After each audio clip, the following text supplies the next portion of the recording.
Hello बच्चों।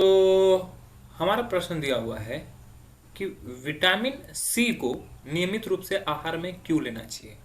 ठीक है। चलिए समझते हैं इस प्रश्न की मुख्य अवधारणा।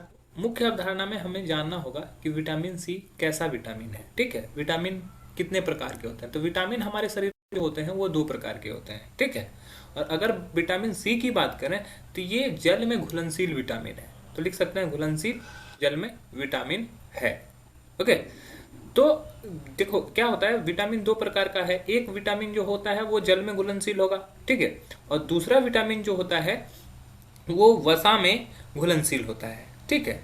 तो वसा में घुलनशील जो विटामिन होता है वो हमारे शरीर में संचित होता है, लेकिन जल में जो घुलनशील होता है वो हमारे शरीर में संचित नहीं होता। जैसे विटामिन बी हो गया, सी हो गया।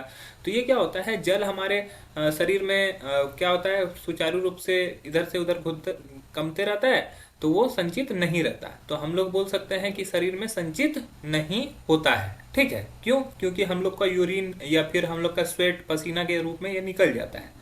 अब विटामिन सी अगर संचित नहीं होगा तो विटामिन का स्रोत जो होगा, विटामिन सी का जो स्रोत है हमारा, वो क्या है? संतरा है, नींबू है, उसके अलावा आंवला है। तो विटामिन सी के कई सारे स्रोत भी है। तो इसमें विटामिन सी में क्या पाया जाता है, तो ये एस्कॉर्बिक अम्ल पाया जाता है। तो एस्कॉर्बिक अम्ल जो होता है हम लोग कहाँ से प्राप्त कर लेते हैं? नींबू से, संतरे से।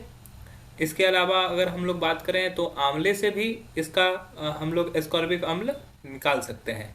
अब क्या है कि ये विटामिन सी जो होगा ये हमारे शरीर में क्या इम्पैक्ट करता है, तो ये हमारे एक रोग उत्पन्न करता है।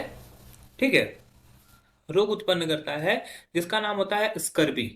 ठीक है। स्कर्वी नामक रोग हो जाता है विटामिन सी की कमी से। ठीक है। तो अगर हमारे शरीर में संचित नहीं होगा तो विटामिन सी की कमी से हमें स्कर्वी जैसा रोग हो सकता है। स्कर्वी का कुछ लक्षण भी होता है। ठीक है।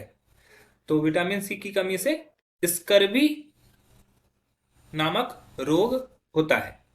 ठीक है। स्कर्वी नामक रोग होता है। अब इसके विटामिन स्कर्वी के क्या क्या लक्षण है, तो इसका जैसे लक्षण दिखेगा, जैसे हम लोग का जो मसूड़ा होता है, मसूड़ा थोड़ा कमजोर हो जाएगा। ठीक है। मसूड़े में दर्द होगा या फिर ऐसा होगा कि दांतों से खून यानी कि हमारे मसूड़े से खून आएगा, रक्त आएगा। तो हम लोग पहला लिख सकते हैं मसूड़े में रक्त का आना। ओके। अब दूसरा अगर बात करें, दांतों का कमजोर होना। दांतों का कमजोर होना।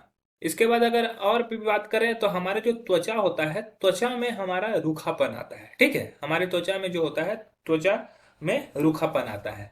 तो हम लोग इसके एक और लक्षण को लिख सकते हैं कि त्वचा में रूखापन आना।